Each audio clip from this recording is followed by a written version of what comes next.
He left the safe containing millions open to catch her red-handed.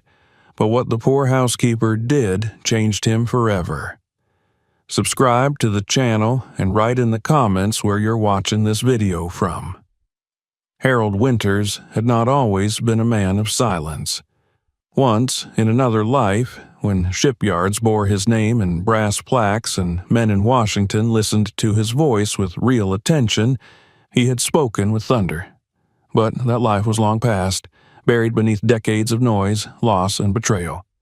Now, at 78, silence was the only thing he trusted. Silence didn't lie. It didn't ask for his money. It didn't pretend to love him. And so, he lived in a house designed more for observation than for living, a fortress of red brick and white columns nestled behind wrought iron gates on the outskirts of Savannah, Georgia. The house had 26 rooms, 16 security cameras, 3 panic buttons, and no visitors. The locals, when they mentioned him at all, spoke of him like a ghost. That old Navy man with the weird security gates, they said in town, the one who fired his last gardener for asking too many questions. But they didn't know the half of it. They hadn't watched their only son file a court motion to have them declared mentally incompetent just to get early access to a trust fund. They hadn't opened their accounts to find $100,000 missing, stolen by a daughter they'd once carried through measles and night terrors. They hadn't listened to a longtime doctor, a man who held their pulse in his palm for 2 decades, explain away years of inflated invoices with nothing but a shrug. Harold had endured it all and come to a singular conclusion. People were vultures in suits, or sometimes in scrubs. Once there had been warmth. Miriam, his wife of 47 years, had kept the house alive. She loved sunflowers in the foyer and the smell of fresh bread. Her absence was still a wound he didn't touch. Cancer had taken her in the same slow, unforgiving way it took his ability to hope. After her death, the grand Georgian house on the hill became a tomb, preserved in scentless polish and dim light. Harold didn't remodel. He didn't repaint. Everything stayed the same, except for the locks and the security system, which grew in number and complexity every year. By the time his grandchildren stopped calling, Harold had already installed 2-way speakers in the hallways and a backup generator in the basement. His last personal assistant, a soft-spoken man named Riley, had been caught pocketing silverware and blaming it on the dishwasher. The dishwasher didn't even speak English. It didn't matter. They were both gone the same week. The only thing Harold permitted to remain untouched was the library. It was Miriam's favorite room, floor-to-ceiling shelves of hardcover volumes, leather chairs softened by decades of reading, and a desk near the bay window where the morning sun made her white blonde hair glow like snow. He hadn't read a book in years, but he kept the spines dusted and the glass clean. He told himself it was for her. Most of Harold's days followed a strict pattern. Coffee at 6, oatmeal at 6:30, brief email scans by 7, and then an endless routine of silence punctuated by security monitor checks. The kitchen was stocked but rarely used. His meals were often brought in by a service he never met in person. The man who had once overseen international logistics now weighed apples for bruises and watched delivery drivers through tinted windows. But age was creeping in like moss on stone. His back stiffened more each morning. Simple tasks, emptying a bin, changing a filter, took more time than they should have. So, eventually, with great reluctance, Harold contacted a discreet placement agency in Atlanta that specialized in low-profile residential staff. He stipulated 3 conditions. The candidate must have no criminal record, no social media presence, and no interest in long conversations. The agency sent 3 options. 2 were dismissed without interviews. The third arrived on a Tuesday morning in February, a young woman named Jada Harris. She was not what Harold expected. In the file, she was described as punctual, detail-oriented, and motivated by purpose rather than profit. That last phrase had made him snort, but when she stepped onto his porch, wearing plain black flats and carrying a canvas tote instead of a handbag, he paused. Jada was 27, with deep brown skin and short, natural hair pulled back by a cloth band. She wore no makeup, no jewelry, no false smiles. Her expression was calm and alert, the kind of face that looked like it had listened more than it had spoken. He invited her in out of obligation, but found himself studying her closely. She moved like someone used to shared spaces, light on her feet, respectful of invisible boundaries. When he offered her a seat, she thanked him and sat upright, hands folded in her lap. She didn't ask about the salary. She didn't compliment the house. Instead, her first question was about the library. "Would you prefer I dust the shelves without shifting the books, or should I realign them by spine height?" Harold blinked. It was the most specific and relevant question he'd heard in years. "Don't move anything unless it's off-center," he said cautiously. She nodded once. "And do you have any allergies? Cleaning products, foods, pets?" He told her no. She made a small note in a worn notebook and waited. The interview lasted 17 minutes. He asked her about her background. She answered succinctly. She'd been born and raised in Atlanta, the daughter of a grocery store owner and a school bus driver. She was currently pursuing a master's degree in social work, attending classes online, and cleaning houses to pay her tuition.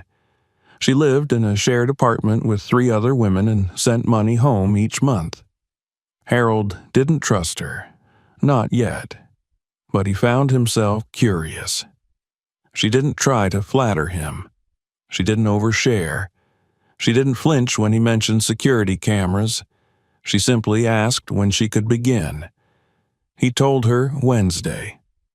In truth, he already had a plan in motion. The last time he'd trusted someone, it cost him Miriam's engagement ring and 3 handwritten letters that had been in his desk drawer since Vietnam.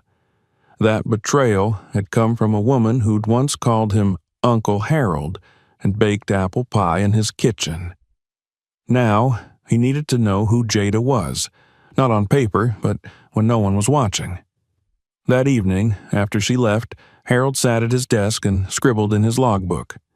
Jada Harris, clean speech, no eye contact dodging, wears flat shoes, possible candidate, test necessary. He flipped to a fresh page, outlined the parameters of his next move, and placed the notebook back into the drawer of his antique writing desk. Tomorrow she would return to begin work, and when she did, Harold would be waiting, not with words, but with silence, and a door left wide open. He slept that night with a strange mix of anticipation and dread coiled in his chest. For all his suspicion, there was a flicker of something else, something unspoken. He didn't dare name it, but it stirred beneath the weight of decades and whispered, "Maybe, not everyone, wants what you have." Jada Harris arrived precisely at 8 a.m. the following morning, as instructed. She wore the same kind of attire, simple, practical, devoid of anything that might be considered unnecessary.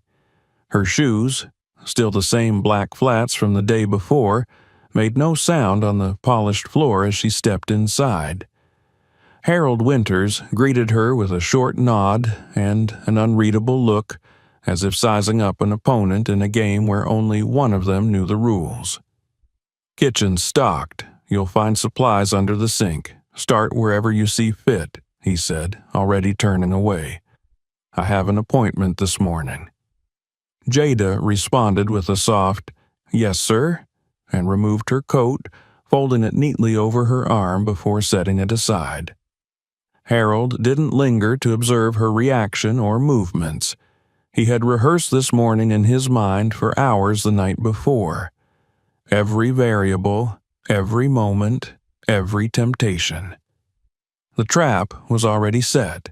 The room he referred to as the vault was not a conventional safe room, though it served a similar purpose. Behind a heavy walnut door at the end of the first-floor hallway, Harold kept not just money, but memory. Cash, yes, but also folders, titles, rare valuables that, for any other man, might be spread across deposit boxes and bank vaults. For Harold, there was a certain comfort in keeping everything close, in walking distance. He called it stewardship. Others might call it obsession. That morning, shortly before Jada arrived, Harold had gone into the room, turned off the alarm manually, opened the thick door, and rolled it just barely ajar. Inside, on a brushed steel table, he placed 4 leather-bound satchels, each filled with high-denomination bills. Stacks of $100 bills wrapped in bank bands. They were not casually arranged, but artfully, unmistakably visible. There was a small brass tray with his wife's antique brooches, inherited from her grandmother, sitting beside them. A few documents, property deeds and old passports, added to the sense of vulnerability, of exposure. He wanted it to look as if he had forgotten to secure it. Careless, trusting. Of course, Harold was anything but careless. He had retreated to his private study upstairs, where a panel of 8 monitors gave him access to every inch of the house. One monitor in particular now consumed his attention. The view into the hallway where the door to the vault remained half open, its interior partially lit by the overhead sconces. Jada had started in the foyer, dusting the baseboards with a soft-bristled brush. She moved without rush or hesitation, her face calm, her focus complete. As Harold watched, she pulled out a small cloth and began polishing the brass door handles one by one.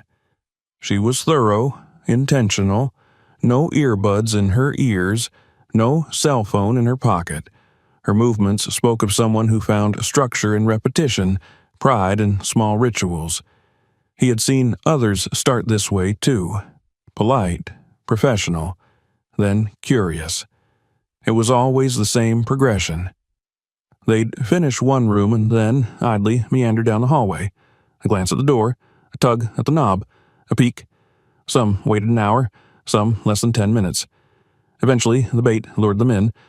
Harold leaned back in his leather chair, folding his arms. The test had begun. Jada spent nearly an hour in the library. She removed each book, one at a time, wiped it down with a feathered duster, inspected the spine, and gently returned it to its place.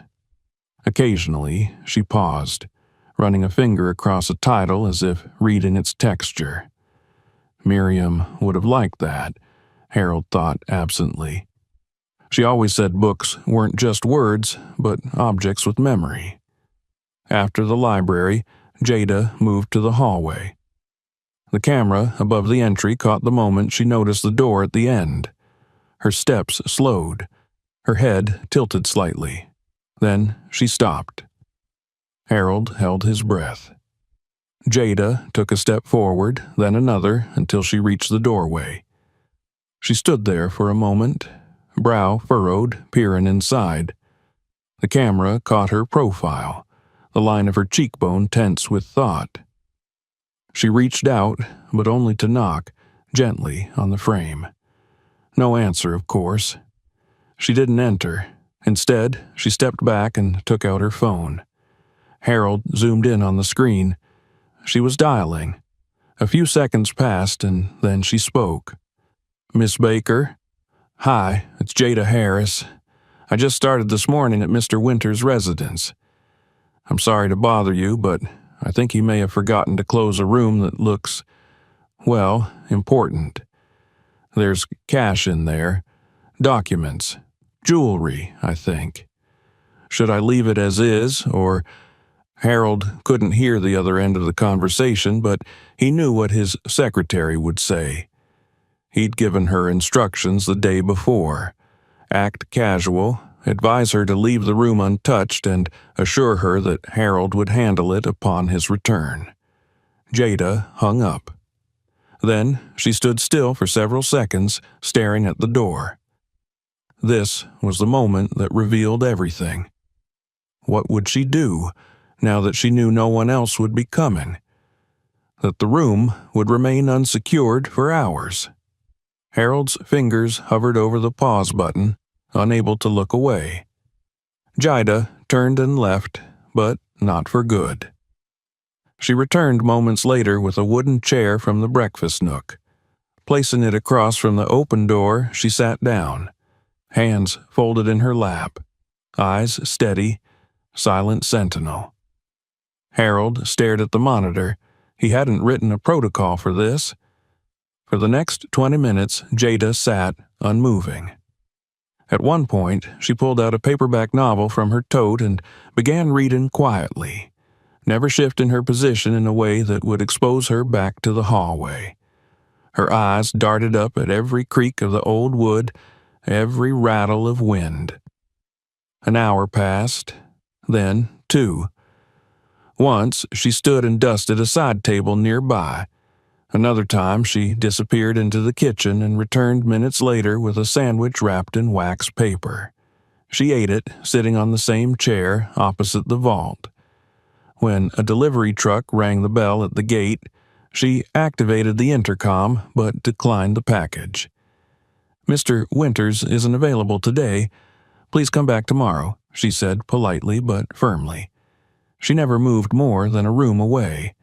Harold was riveted. At one point, he forgot to sip his coffee, and it went cold beside him. Then came the phone call. Jada answered her phone mid-afternoon, stepping away from the door only a few feet. She lowered her voice, but the camera's mic caught fragments. "No, Mama, don't cry. I'm trying. I know what it means if they close the shop. Yeah, 38. I don't know where we're going to find it, but..." A long pause. "I'll figure it out." Silence. Her back straightened. Her hand trembled as she tucked the phone into her bag. She turned toward the hallway, her gaze drifting to the vault door.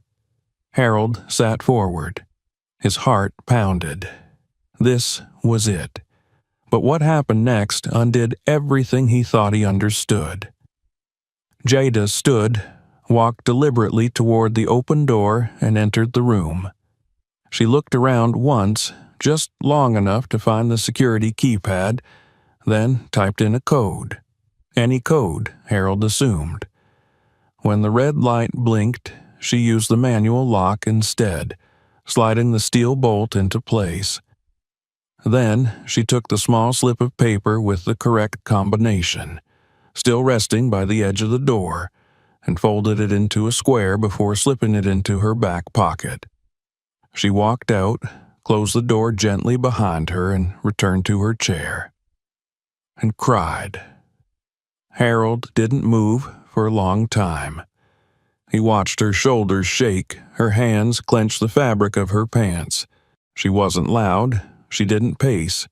She simply sat there, facing the closed door, grieving something far heavier than the day itself. She had every reason. The problem she carried wasn't small. It was real. $38,000 was more than enough to crush a family business, and she had been alone in a house with over $4 million in cash. All she would have needed was a single stack. No one would know, but she didn't. She chose not to. Not even temptation. Not even desperation had cracked her. For Harold Winters, it was not just an anomaly, it was a revelation. He sat back in his chair and stared at the ceiling, at the faint texture of old plaster, and for the first time in years he didn't feel quite so certain about the ugliness of people. Somewhere downstairs, a young woman guarded a vault that wasn't hers, and for reasons he still didn't understand, she believed that what was right was more important than what was possible. When Harold finally rose from the chair in his study, it was nearing dusk. The house had begun to shift with the subtle groans of evening. timbers creaking in their old sockets, air ducts exhaling softly like the breath of something asleep. Yet, downstairs, Jaida remained in her seat outside the now locked vault, her silhouette framed in the pale wash of light from the hallway sconces. She hadn't moved since closing the door. From the monitors, Harold could still see the crumpled tissue in her hand and the shimmer of tears drying on her cheeks. He stood slowly, his knees stiff with age and stillness, and crossed the room to the closet. From inside, he pulled a charcoal coat, brushed the lint from the sleeves, and slipped it on. Then, before descending, he paused at the mirror by the door. His reflection looked older than he remembered, more bent, more hollow. There was a weight on his chest that had nothing to do with age or lungs. It was something else, something that felt suspiciously like shame. In the foyer, he made deliberate noise, keys jangling, a purposeful clearing of his throat, the creak of the front door opening just a few inches and closing again. He wanted her to believe he had returned from wherever he was supposed to have gone. From downstairs, he heard movement, light footsteps, the scrape of a chair being pushed back. Jaida appeared a moment later, her eyes still red but her posture collected. She didn't fumble or apologize right away. Instead, she took a deep breath, tucked a stray curl behind her ear, and faced him with something close to resolve. "Mr. Winters," she said, her voice tight but respectful, "I hope you don't mind. I noticed the door to that room was open when I passed by this morning. I thought maybe it was a mistake." Harold didn't answer immediately. He studied her careful tone, the measured way she held herself together like someone patching a dam already cracked. His silence stretched just long enough to make her shift slightly. "I called your assistant," she added. "She said not to touch anything, so I didn't, but She hesitated. "I didn't want to leave it unattended, so I stayed." He nodded, slowly. "I saw." Jaida blinked. "You saw?" Harold gestured toward the ceiling. "There are cameras in every room, even that one." There was a brief flicker in her eyes, something like embarrassment or perhaps unease. But she didn't react with outrage or disbelief. She merely looked away for a moment and then back. "I understand," she said quietly. "It's your house." A pause fell between them like dust settling after motion. Then Harold asked, more softly than he'd intended, "Is everything all right, Miss Harris? You seemed upset earlier." Jaida looked down, her lips pressed together for a moment before she exhaled slowly. "I wasn't going to say anything," she murmured. "It's not your problem." "Perhaps not, but you've spent the last several hours guarding my money without being asked to. That earns you at least a question or two."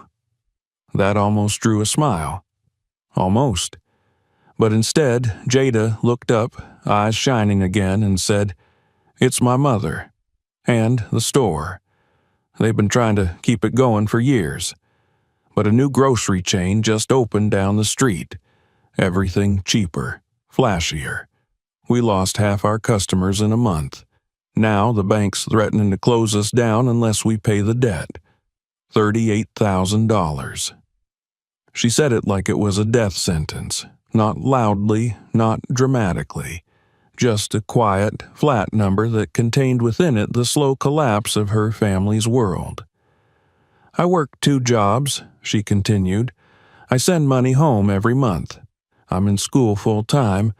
I live with 3 roommates in an apartment that smells like bleach and old pipe smoke. And it's still not enough, I thought." She stopped herself, shook her head. "Doesn't matter what I thought. There's nothing I can do." Harold listened without interrupting. He had heard sob stories before, some real, some constructed for maximum sympathy.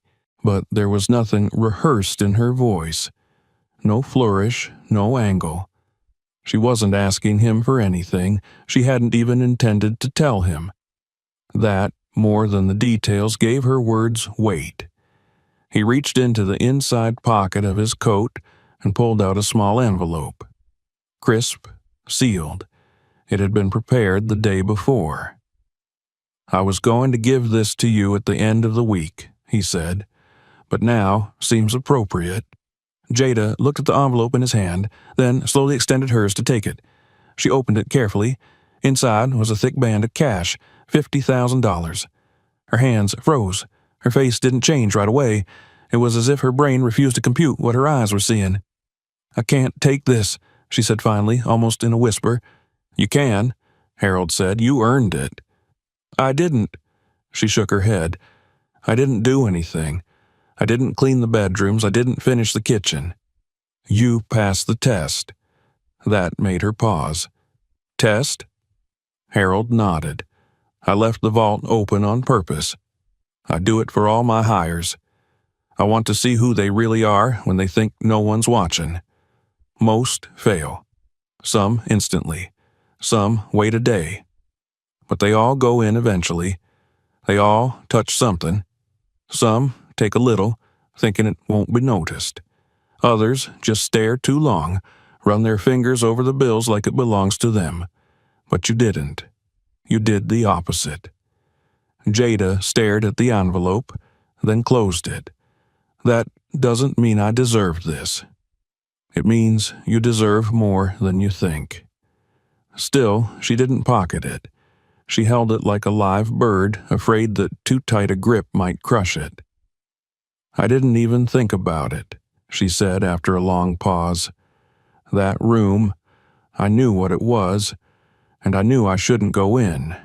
Not because of fear, but because it wouldn't be right." Harold felt a tightness in his throat.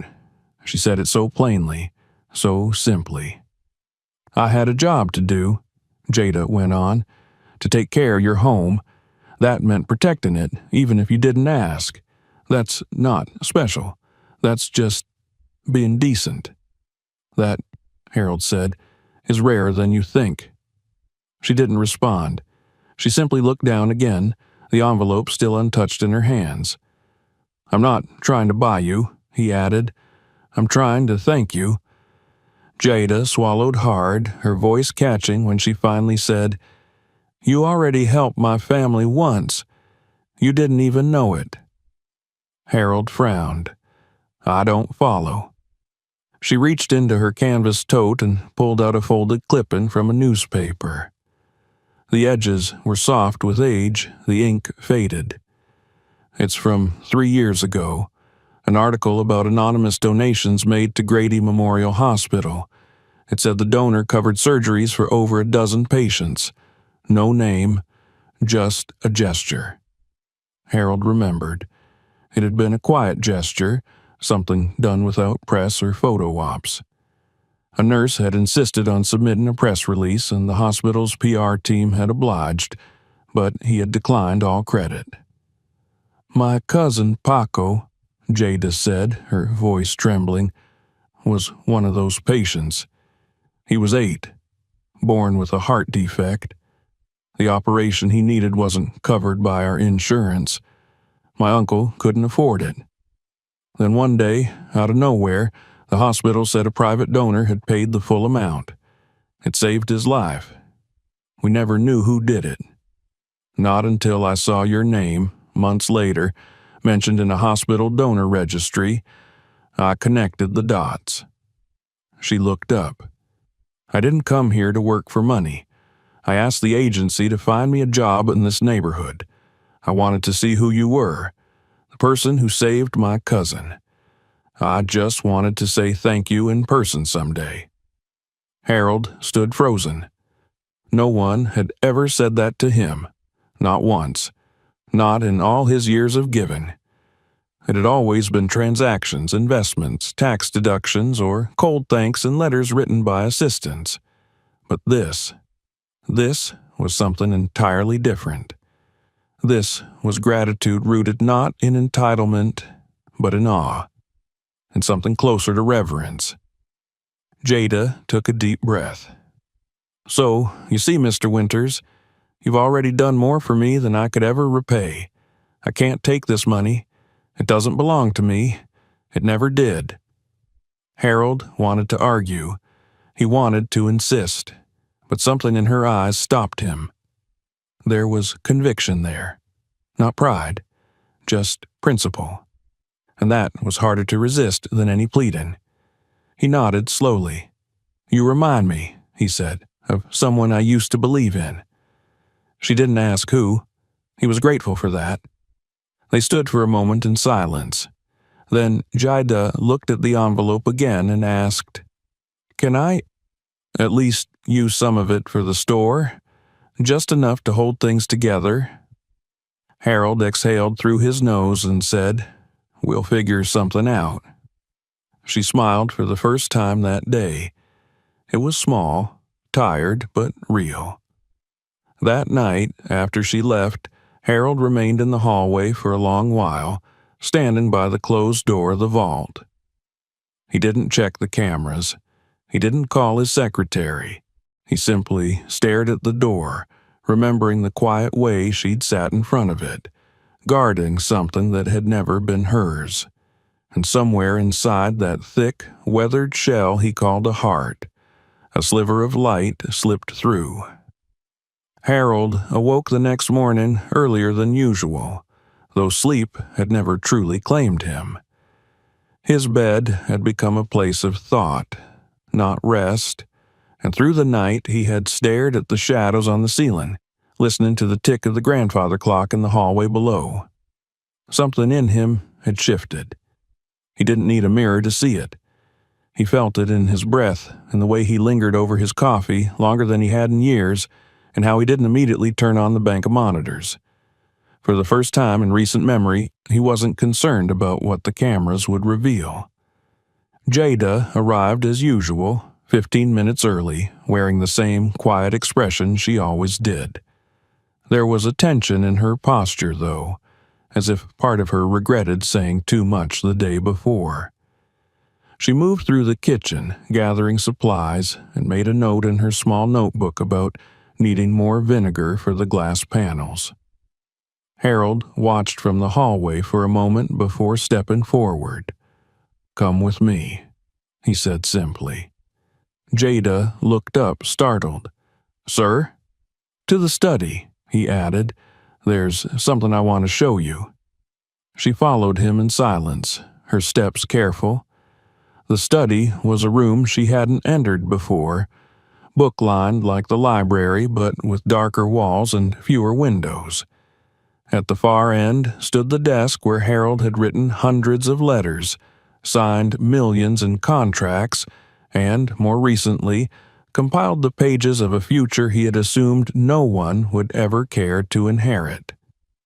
He opened a drawer and removed a slim black folder. It was thick, and its contents were organized with the precision of someone who needed order to function. Jada waited by the door, unsure whether to sit or stand. Harold gestured to a chair. "This is my foundation," he said. "The Harold Winters Charitable Trust, registered 2 decades ago, funded through a complex maze of investments and holding companies. On paper, it looks like a passive structure, but it's not. I oversee every grant, every partner, every distribution." Jada nodded, her hands folded in her lap. "I created it after Miriam died," Harold continued. "She always said money was meant to be used, not hoarded. I didn't believe her until she was gone. Since then, I've funded hundreds of programs, most anonymously. Hospitals, clinics, scholarships, rehabilitation programs for veterans. But the thing is, I never trusted anyone else to run it. I didn't want it corrupted." He paused, watching her absorb the words. She didn't ask questions, only listened. "I tried," he said after a moment. "I gave tests, like the one I gave you, to people who'd worked for me for years. No one passed. Some were good liars. Others just didn't think anyone would notice. You're the first one who didn't fail. Jada's voice was soft when she finally spoke. You think a person is only honest if they resist temptation. No, Harold said, but I think character shows itself when there's no reward for doing the right thing. You didn't just resist the money. You protected it. Then you gave it back. I didn't do it for you, she said, her voice steady. I did it because it would have been wrong. Exactly. He opened the folder and slid it across the desk. Inside were legal documents, contracts, letters of appointment. Her name had already been typed in the appropriate places. Jada stared at it. What is this? My new will, Harold said. You're the primary heir. Not to the house, not to the car, to the foundation. You'll run it. You'll decide where the money goes, how it's spent, who gets helped. She blinked. I don't know anything about running a foundation. You'll learn. I'm just a student. You're more than that. I work part-time cleaning houses.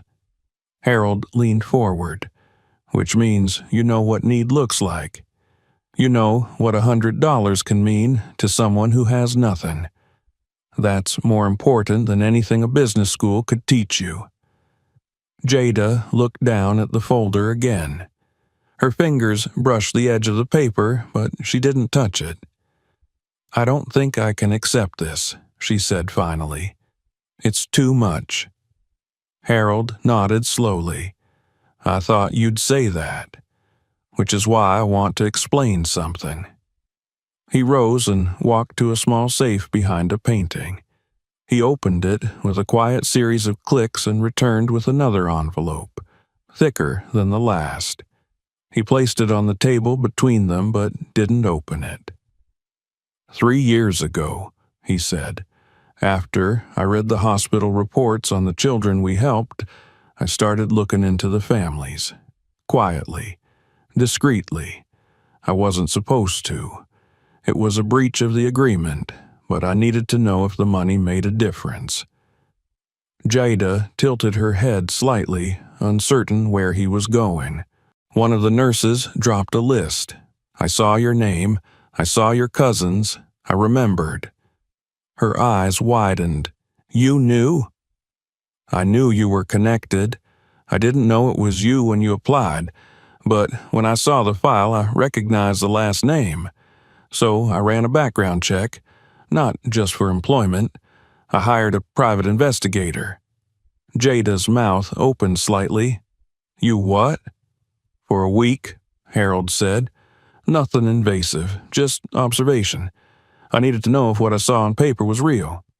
The report said you gave your lunch to another student, that you helped your landlord's mother get groceries, that you once gave a friend money to pay for a cancer screening instead of saving it for tuition.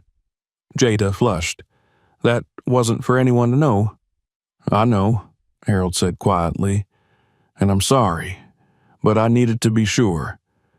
I've spent too many years surrounded by people who say the right things and do the wrong ones. I couldn't risk putting something this important in the wrong hands. There was silence between them again. Then Jada said, So the test wasn't just about the vault. Harold shook his head. It was the final piece, the confirmation. She leaned back in her chair, exhaling deeply. You've been watching me since before I set foot in this house. I was looking for someone worth trusting. And you decided that person was me. I'm certain of it. Jada looked away toward the bookshelf behind him. Her hands trembled slightly in her lap, not from fear, but from the weight of the moment. Why now? She asked. Why decide this now? Harold hesitated. Then he said, Because I'm running out of time. She turned sharply. I'm not dying, he clarified. Not in the immediate sense. But I'm 78. I've seen what happens when these things are left to chance.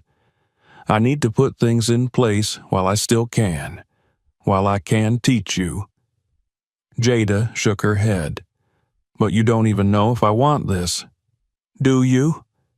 She was quiet for a long moment. I think I want to help, she said slowly. I always have. That's why I chose social work. That's why I'm still working and studying and sending money home even when I'm exhausted.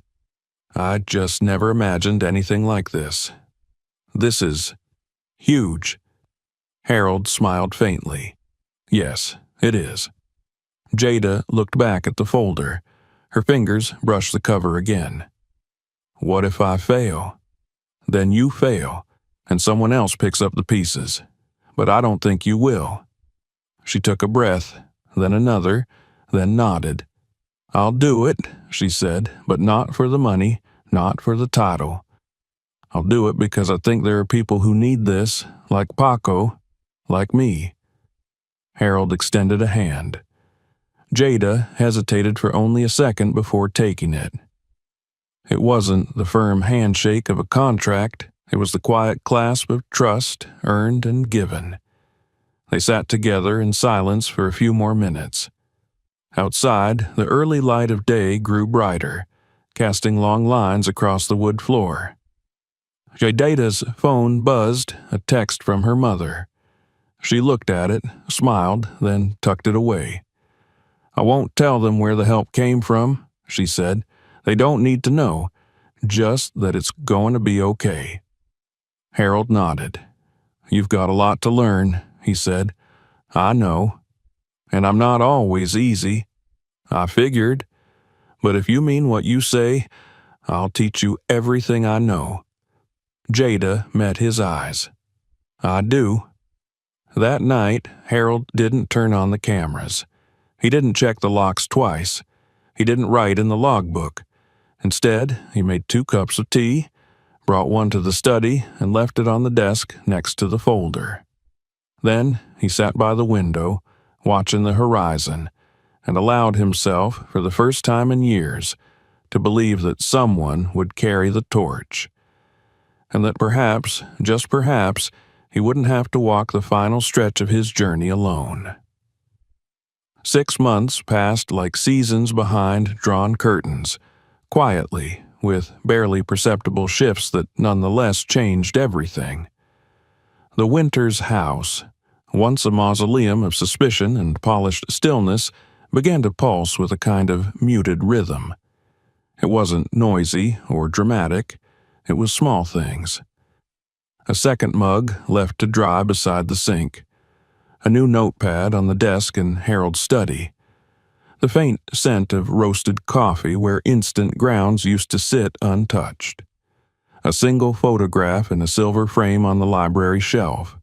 Jada and Harold standing beside the front steps, neither smiling, but both looking resolute, as if bearing witness to a pact made without fanfare.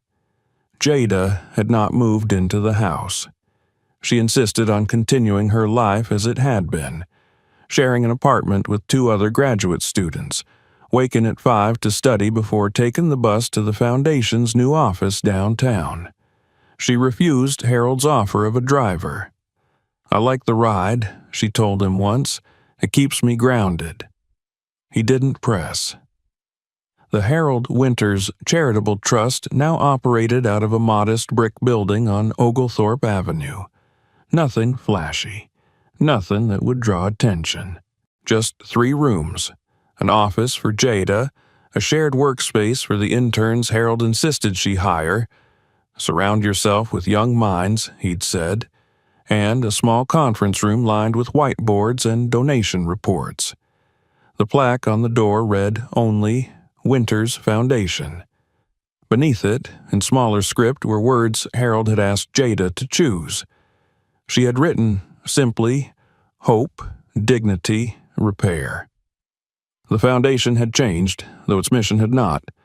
Under Jada's leadership, it launched 3 new programs in its first quarter: a scholarship fund for BIPOC students in public universities across Georgia, a micro-loan initiative for struggling family-owned stores in rural towns, and a housing stability fund for single mothers facing eviction. Each program was structured with fierce attention to detail and a requirement that every dollar be accounted for. Jada, to no one's surprise, tracked every figure herself.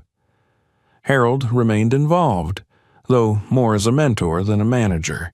Each morning he would arrive at the office with a stack of manila folders under his arm and a thermos of black coffee. He'd sit across from Jada at the small table in her office and ask, "So, who are we helping today?" Their mornings were spent reviewing proposals, grant requests, emergency appeals. Their afternoons, more often than not, slipped into conversation: philosophy, history, economics, memory. Harold talked more than he used to. Jada listened more than most people ever had. She learned about his years in the Navy, about the first boat he built with his father, about the night he met Miriam at a theater production of Hamlet, and how she had refused to marry him unless he read every one of Shakespeare's plays. He told her about the early days of his business, when he'd slept in his office and eaten canned beans, and once wired his last savings into a broken-down factory in Jacksonville, betting on a handshake. He told her about the cost of success, about what money gave and what it took. Jada, in turn, told him about her mother, a woman who had never graduated high school but could run inventory in her head and tell you the price of every box of cereal from memory. She told him about Paco, who was now playing junior league baseball and wanted to be a cardiologist. She told him about the days when she hadn't eaten so her sister could have lunch, about sleeping with her coat on because the heat had gone out in winter, about how fear never really left you once you'd lived with it long enough. It was not a friendship in the traditional sense. It was something older, sturdier, a kind of recognition. Like two travelers who meet late in their separate journeys and realize they'd been walking parallel paths all along. At the end of each week, Jada returned home with a different expression. Tired, yes, but settled, like someone who had found a rhythm, a reason. Her roommates noticed the change. Her professors noticed it too. Her work was sharper, her participation deeper. When she finally submitted her capstone paper on restorative justice and community-based philanthropy, the faculty chair wrote in the margin, "This isn't just theory, you're living it." Back at home, her mother's store was thriving. Not because of a large donation. Jada had insisted on structuring it through the foundation's small business program, with oversight and conditions like every other recipient. Her mother never asked who had approved it.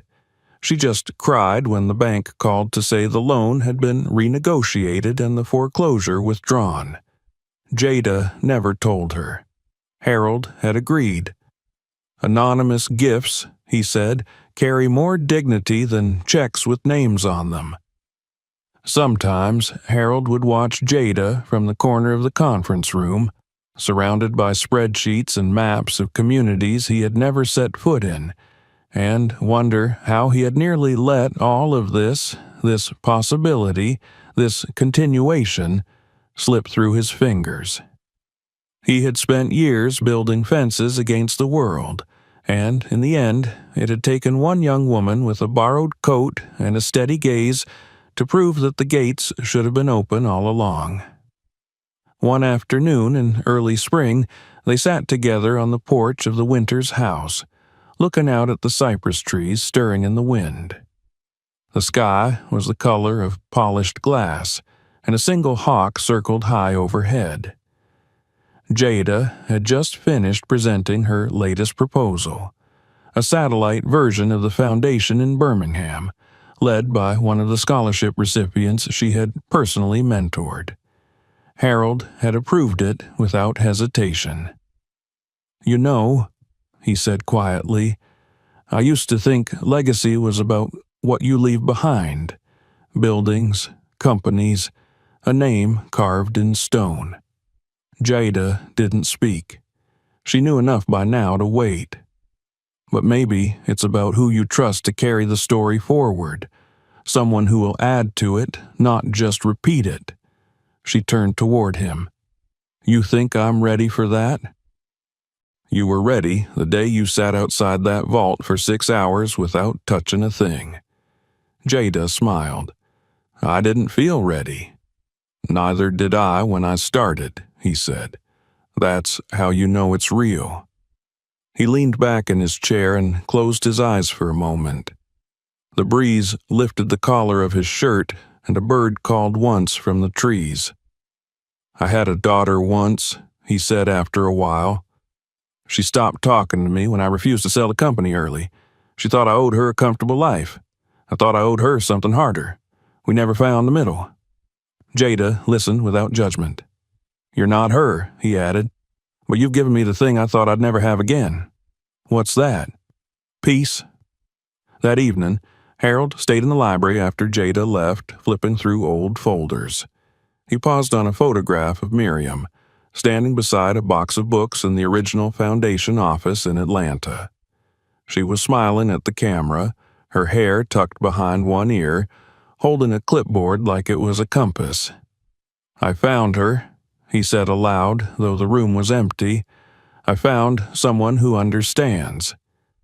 In the coming weeks, Jada would begin training 2 new hires. She would write her first keynote address for a conference in D.C., help launch an emergency rental assistance program in Louisiana, and appear in a regional news segment she hadn't agreed to, but handled with poise. She would become the face of something she never asked to lead, and she would carry it with the humility of someone who understood what it meant to have nothing. But for now, on that porch in Georgia, she sat beside an old man who no longer watched the world through glass. And they said nothing at all because nothing more needed to be said. The air was still on the morning Harold finally told her. The early spring sunlight slid through the curtains in golden shafts, illuminating dust motes that hovered gently in the quiet of the winter's house. Jada arrived that day as she always did, with a binder under one arm and her worn canvas tote over the other, the faint smell of bergamot tea clinging to her sweater.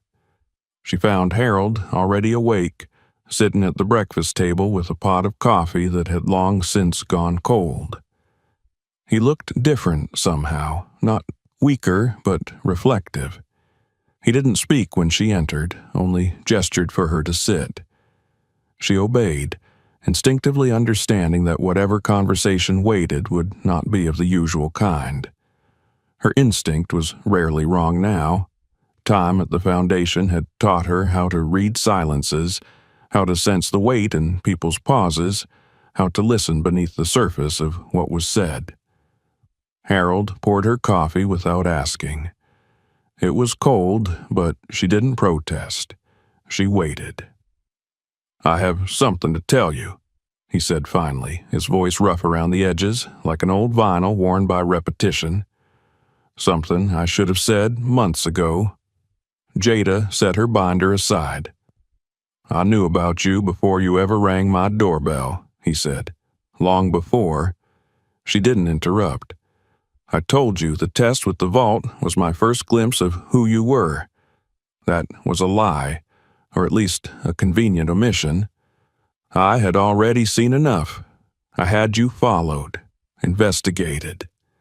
Jada blinked, not from shock, but from a quiet sense of recognition. It wasn't that she had expected this, not exactly, but in retrospect it felt inevitable. Harold had always been a man of caution. It was only for a week, he continued, not defensive, only explanatory. Enough time to see how you treated the woman in the wheelchair who lived downstairs from you, how you split your sandwich in half when your roommate had overdrafted her account again, how you bought medicine for a classmate when you didn't have money for your own groceries. Jada folded her hands on the table. Her voice, when it came, was calm. Why are you telling me this now? Harold looked out the window. The trees outside had begun to bloom, pale green buds clinging to the branches like whispers of something not quite born. Because I want you to understand that what I saw in you wasn't an accident. It wasn't just a moment of goodness captured by a camera. You've been this person all along, and I need you to carry something forward." Jada tilted her head. "You already gave me the foundation." He shook his head. "That was a beginning, not the whole picture." He stood then, slowly, with the stiffness that age demands, and moved to the cabinet near the hallway. From within, he pulled a leather portfolio, well-worn and thick with pages. He returned to the table, opened it, and pushed it toward her. Inside were hand-drawn diagrams, typed outlines, letters of intent, and rough mission statements. Across the top of the first page, in block letters, were the words, "Network of Hope." "I've been sitting on this idea for years," Harold said. "The foundation was always meant to be more than a single stream. I wanted to build a web, a network of people like you, working in their own communities, guiding resources to where they were most needed, not from behind desks, but from the sidewalks, the schools, the shelters." Jada slowly flipped through the pages. Diagrams showed regional branches, mentorship models, evaluation metrics, and profiles of community organizers he had once considered but never pursued. Some of the names were crossed out in red ink, others circled. Most had question marks. "I wanted to do it myself," Harold continued, "but the older I got, the more I realized I didn't have the energy for that scale. I could build ships, I could manage fleets, but I couldn't run this alone, and I never found the right captain." He looked at her then, eyes clear. "Until you." Jada closed the folder slowly and let her hands rest on it. "You want me to build this?" she said, not as a question. "I want you to lead it," he replied. "I'll guide you. I'll give you the structure, the money, the legal teeth to make it real. But you will breathe life into it. You will decide who joins. You will shape the voice." She said nothing for a long time. Then she nodded once. "When do we start?" Harold smiled. "We already have." In the weeks that followed, the Foundation's routine transformed. What had once been a 3-person operation in a modest office began to expand. New interns, regional coordinators, a rotating board of community advocates Jada selected herself. Each candidate was evaluated not by pedigree, but by lived commitment. Harold's rule was simple. No one who applied would be judged by the language of grant writing, only by what they had already done for others without applause. They called the new initiative the Hope Network. It began with pilot programs in Birmingham, Memphis, and Wilmington, cities where Jada had contacts from school or past volunteer work. Each regional hub received a modest fund, but more importantly, they received mentorship. Jada insisted that every new coordinator spend a week shadowing her team before taking the reins. Stories poured in of school lunch programs revived, of domestic abuse shelters given a second life, of high school students given laptops and tutors. The press caught wind of it, and though Harold recoiled at the attention, Jada handled it with grace, never revealing the depth of the operation or her personal connection to its origin. One reporter asked her during an interview, "What inspired you to lead a network like this?" She had smiled just faintly. "Someone once believed in me more than I believed in myself. This is how I repay that." At home, Harold watched the interview from the library, his old reading glasses perched on his nose.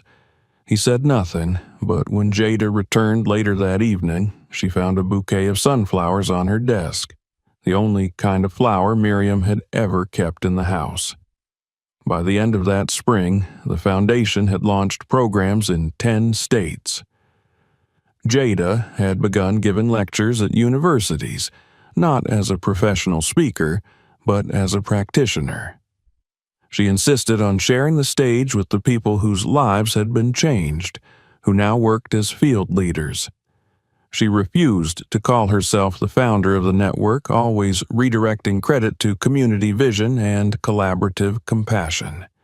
But those close to the heart of the work knew. She was its engine, its gravity. Harold, for his part, began to fade from the public side of the operation. He still came to the office, but only to sit by the window and read proposals or to write personal notes to grantees. His body slowed, but his mind remained sharp, his memory crystalline when it came to the names of donors, the history of programs, the scars of past mistakes. One afternoon, while reviewing a proposal from Detroit, he looked across the desk and said, "Do you know what I see when I look at you now?" Jada looked up from her laptop. "I see the daughter I always wanted," he said. "Not someone who shares my blood, someone who shares my burden." Jada didn't reply right away, but when she did, her voice was low. "I see the father I didn't think I'd ever have." That evening, they dined on the back terrace overlooking the hills, the city lights beginning to flicker like lanterns in the distance. Harold lifted a glass of water, not wine, not bourbon, and made a toast to the ones we choose and the futures we build with them. Jada clinked her glass softly to his. The air smelled of grass and honeysuckle. Somewhere, far off, a dog barked once, then fell silent. They sat together long after the plates were cleared, the sky deepening into velvet above them. For the first time, Harold didn't feel the need to check the door locks, didn't glance toward the security panel, didn't imagine shadows hiding intentions. His world, once fortified by suspicion, now stood open. Not because he had been wrong to guard it, but because someone had finally proved worthy of walking inside. Jada leaned her head back, eyes closed, a breeze moving through her curls. Harold studied her face, not the girl who had once swept his floor, or the student who had once asked about bookshelves, but the woman who had taken the pieces of his guarded legacy and turned them into bridges. And in that quiet, something settled between them. Not an ending, not even a resolution. Just the understanding that what had begun with a test in a silent house had become a living, breathing testament to trust. The network of hope had begun not with blueprints or funding, but with a single act of restraint and an old man's decision to open a door. And in that choice, in that moment, they had rewritten the future, not just for themselves, but for everyone they were now helping to stand. If this story moved you, don't forget to subscribe to the channel for more. Watch our next videos to discover stories that inspire change. And please, share this video with someone who still believes in trust and kindness.